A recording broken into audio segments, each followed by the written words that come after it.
আসসালামু আলাইকুম everyone, welcome back to my channel. চলে আসলাম দুই রকমের ভর্তা রেসিপি নিয়ে। শেষ পর্যন্ত দেখার অনুরোধ রইল।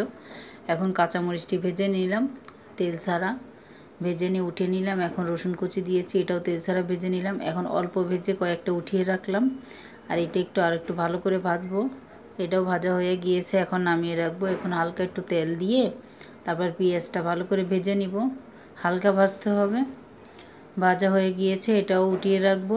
এখন চলে যাব পাটায় এখন সরিষা নিয়েছি, তার ভিতর দিয়ে দিলাম একটু লবণ।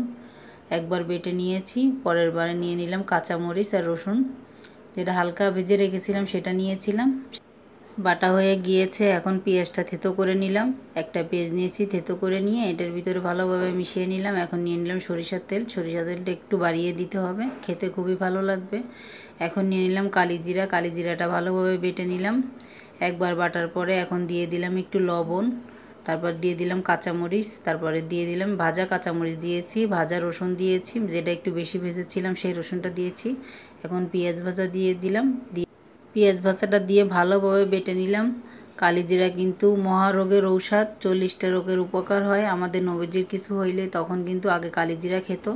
এখন লবণ একটু কম হয়েছে, লবণটা দিয়ে দিলাম, দিয়ে ভালোভাবে মিশিয়ে নিলাম।